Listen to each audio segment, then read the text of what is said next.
British advanced pain clinic, నొప్పి మాయం, surgery దూరం. For appointments 9155515563.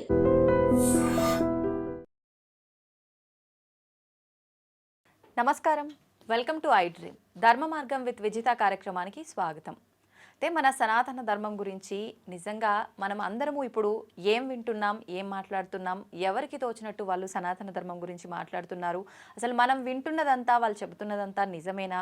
ధర్మ ప్రకారంగా ఏముంది? నిజంగా సనాతన ధర్మంలో కనుక మంచి మంచి విషయాలు ఉంటే ఆ మంచి విషయాలు మనకు ఎంతవరకు మంచి మార్గంలోకి తీసుకెళ్తున్నాయి, అవి మనం ఆచరిస్తున్నామా లేదా, మన వేదాల్లో ఏముంది, ఇలాంటి మంచి మంచి విషయాలు ఇప్పుడు వారితో మాట్లాడి తెలుసుకుందాం. ప్రస్తుతం మనతో పాటు ఉన్నారు పరమహంస పరివ్రాజకాచార్య పరమ పూజ్య శ్రీ శ్రీ శ్రీ విజయ భూమానందగిరి గారు మనతో పాటు ఉన్నారు. ఇప్పుడు వారితో మాట్లాడి ఇలాంటి మరిన్ని విషయాలు తెలుసుకునే ప్రయత్నం చేద్దాం. నమస్కారం అండి. హరి ఓం, హరి ఓం. అంటే భూమిపైన పాపాత్ముల సంఖ్య పెరిగిపోవటం వల్లే ఇప్పుడు వచ్చే కొన్ని రకాల ఇబ్బందులు చూస్తున్నాం. భూ ప్రళయాలు అని చెప్పి, భూకంపాలు అని చెప్పి, కరోనా మహమ్మారి, అలాంటివి అన్ని వస్తున్నాయంటారా? వస్తున్నాయమ్మా. ఎందుకంటే ఎప్పుడైతే మానవ సహజమైనటువంటి పాప ప్రవృత్తి బాగా పెరిగిపోతుందో, మానవుల్లో పాపం అంటే భయం లేకుండా అభీతి, పాప అభీతి పెరిగిపోతూ ఉందో అప్పుడు వీళ్ళు ఇష్టం వచ్చిన పాపాలు చేస్తూ ఉంటారు.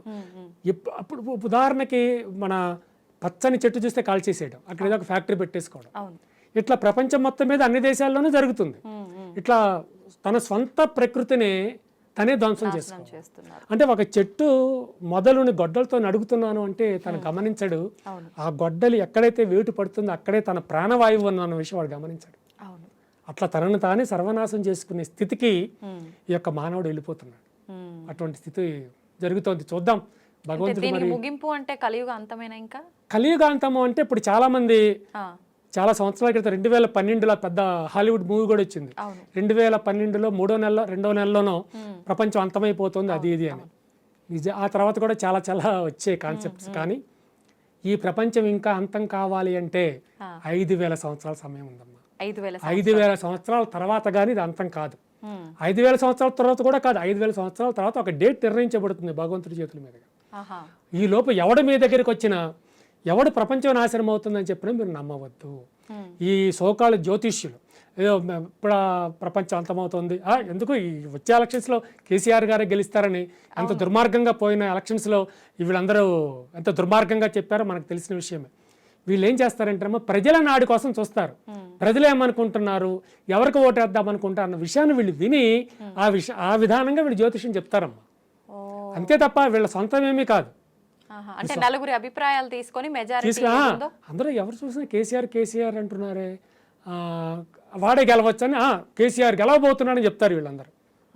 మరి గెలవలేదే మరి. అదంతా ప్రజల నాడి అమ్మ. ఇదంతా ప్రజల నాడిని పట్టుకుని చేసే ఈ టక్కుటమార విద్యలు ఈ జ్యోతిష్యం చెప్పేవాళ్ళు చాలామంది. అందరూ జ్యోతిష్యులు అంటే అందరూ కోపం వస్తే కనుక చాలా మంది జ్యోతిష్యులు ఇట్లానే చెప్తారు. అంటే కోపం వస్తుందని కాదు, వాస్తవం చెప్పండి. వాస్తవం అదేనమ్మా. వాస్తవం అంటే చాలా మంది దొంగలే. దొంగలే, అబద్ధం చెప్తే అబద్ధాల మీద బ్రతుకుతూ ఉంటారు. వాళ్ళ బ్రతికే అబద్ధం.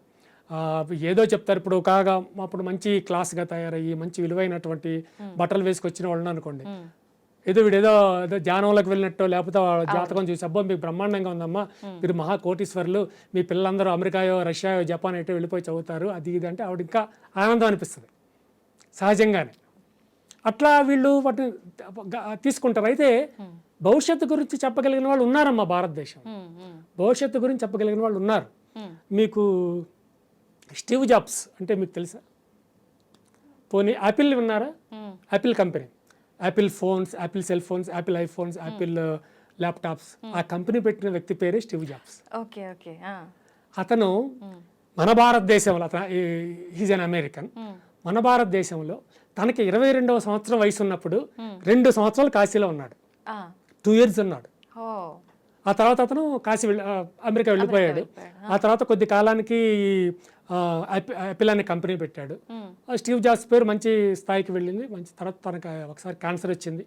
తర్వాత క్యాన్సర్ తగ్గింది, మళ్ళీ క్యాన్సర్ వచ్చి ఆయన పాప వెళ్ళిపోయాడు, చనిపోయాడు ఆయన. అయితే అతను ఒక గ్రంథం, మన ఆత్మకథ రాశాడు, ఆటోబయోగ్రఫీ రాసి, మరి మన భారతదేశంలో తన బాగా యువకుడిగా టూ యంగ్గా 22 సంవత్సరాల వయసులో 2 సంవత్సరాలు ఉన్నాడు కదా. మన దేశం గురించి ఒక 4-5 ముక్కలు రాయాలి, రాయలే. ఒక్క ముక్కే రాశాడు అంతే, ఏమని? ఒక్క ముక్కే రాశాడు, ఇంకేం రాయలా. ఆ. I don't know what is that. ఈ భారతీయులు పుట్టుకతోనే మహాజ్ఞానులు అని రాశాడమ్మా. పుట్టుకతోనే మహాజ్ఞానులు భారతీయులు అని రాశాడు అంతే, ఇంకేం రాయలేదు మళ్ళీ. చాలా ఒకటి అది చాలు కదమ్మా. అవును. అయితే ఆ తర్వాత అతను మన ఇండియా వచ్చాడు.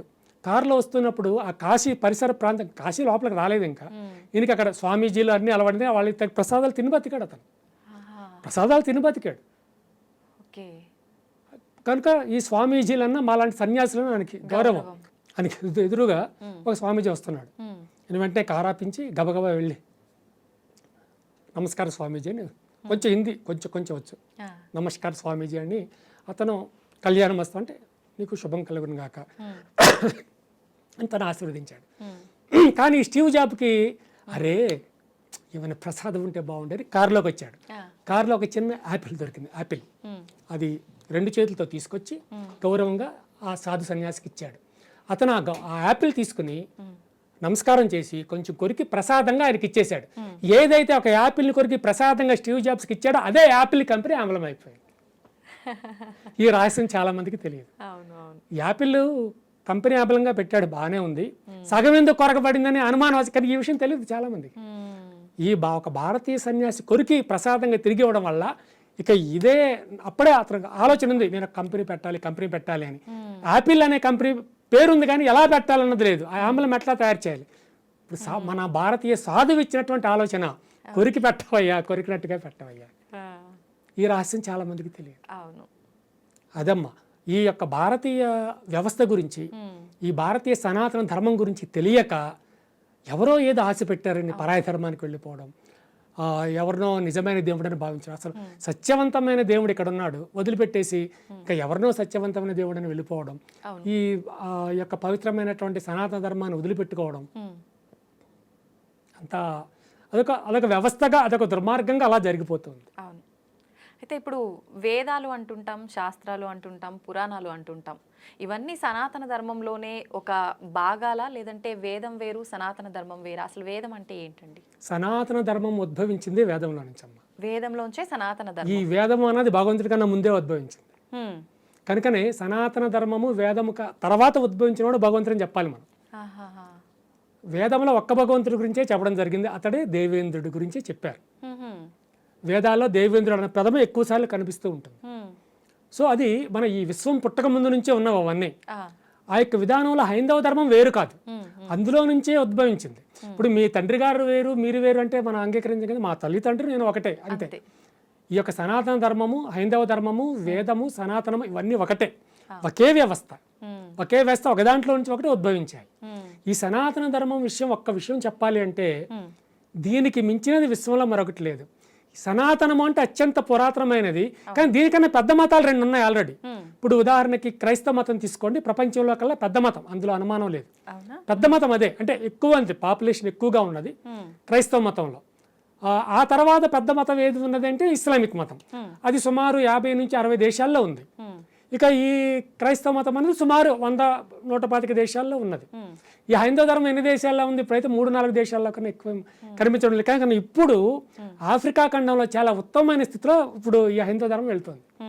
ఆఫ్రికా ఖండంలో కానివ్వండి, అమెరికాలో కానివ్వండి, రష్యాలో కానివ్వండి, ఇప్పుడు చాలా మంచి స్థితిలో ధర్మం వెళుతుంది. కొంతమంది యూట్యూబర్లు కానివ్వండి, మేము హైందవ ధర్మానికి మేము చాలా గొప్ప చేస్తున్నామని కానివ్వండి, కొంతమంది ఇష్టం వచ్చే తిట్టడం మొదలు పెడుతున్నారు యూట్యూబ్లో. అంటే ఆ ధర్మం అట్లాగా, ఈ ధర్మం ఇట్లాగా అని. అలా తిట్టవలసిన పని లేదమ్మా, పరాయ ధర్మాన్ని మనం తిట్టకూడదు, తిట్టవలసిన అవసరం లేదు. వాళ్ళ ధర్మంలో వాళ్ళు వెళ్తున్నారు, నీది సనాతన ధర్మం అయినప్పుడు నీ సనాతన ధర్మం గురించి గొప్ప చెప్పుకో, అంతే తప్ప ఎదుటివాడిని ఎందుకు తిట్టాలి? ఇప్పుడు అమెరికాలో మన హైందవ ధర్మం గురించి మాట్లాడుతూ ఎదురు ధర్మాన్ని తిరిగి తిట్టేవాళ్ళు అక్కడ ఎవరు లేరు, మరి హైందవ ధర్మం ఎందుకు పైకి వస్తుంది? రష్యాలో కూడా హైందవ ధర్మం గురించి గొప్ప చెప్పేవాళ్ళు ఉన్నారు తప్ప ఎదురు ధర్మం గురించి క్రిస్టియానిటీ బాగా శక్తివంతమైంది. రష్యాలో చాలా శక్తివంతమైంది క్రిస్టియన్ ధర్మం, మరి క్రిస్టియన్ ధర్మాన్ని తిట్టేవాడు అక్కడ లేడు, మరి ఎందుకు హైందవ ధర్మం పైకి వస్తుంది? ఈ ఆఫ్రికా దేశాలు మొత్తం క్రిస్టియానిటీ దేశాలే, మరి ఘనా లాంటి దేశాల్లో ఇప్పుడు హైందవ ధర్మం ఎక్కువగా వస్తుంది. అక్కడ హైందవ ధర్మాన్ని పొగిడేవాళ్లే తప్ప ఎదుటి మతాన్ని తిట్టేవాడు లేడే, మరి ఎందుకు పైకి వస్తుంది హైందవ ధర్మం? కానీ నువ్వు హైందవ ధర్మాన్ని ఎదుటి ధర్మాలు ఇక్కడ తిడుతున్నావు, మరి అవే ఎక్కువ పైకి వస్తున్నాయి. నీ ధర్మం ఎందుకు తగ్గుతుంది ఇక్కడ? అంటే నీవు చేసేదంతా కేవలం పబ్లిసిటీ కోసం అన్నమాట. ఆ పబ్లిసిటీ కోసం అన్నది పక్కన పెట్టేస్తే నీవు నీ స్వధర్మం ఎంత గొప్పదో, నీ సనాతన ధర్మం ఎంత పవిత్రమైనదో నువ్వు ఎంతకాలం చెప్పుకుంటావో అంతకాలము నీ ధర్మం ఉద్ధరింపుగానే ఉంటుంది.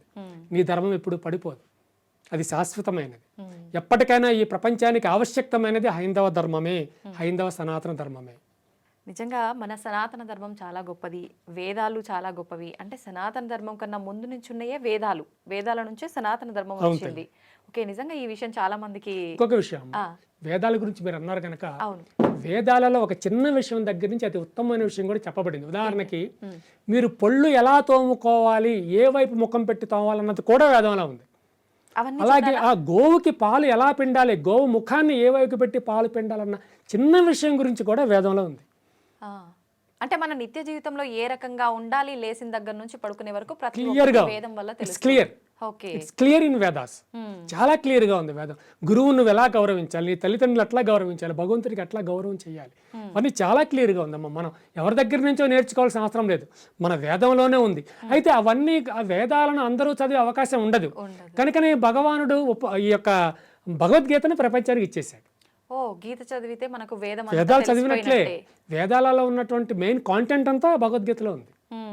భగవద్గీతను మనం ఫాలో అయితే వేదాన్ని ఫాలో అయినట్లే. ఓకే ఓకే, నిజంగా చాలా మంచి విషయాలు తెలియజేశారండి. వేదాలలో ఇంత మంచి విషయాలు ఉన్నాయి, అవి భగవద్గీత రూపంలో మనకు తెలియజేశారన్నారు. కానీ ప్రత్యేకించి వేదాల గురించే మీ మాటల ద్వారా మరొక మంచి ఎపిసోడ్లో మాట్లాడుకుందాం. ఇప్పటి వరకు ఇంత మంచి విషయాలు మాకు తెలియజేసినందుకు ధన్యవాదాలండి. శుభం శుభం.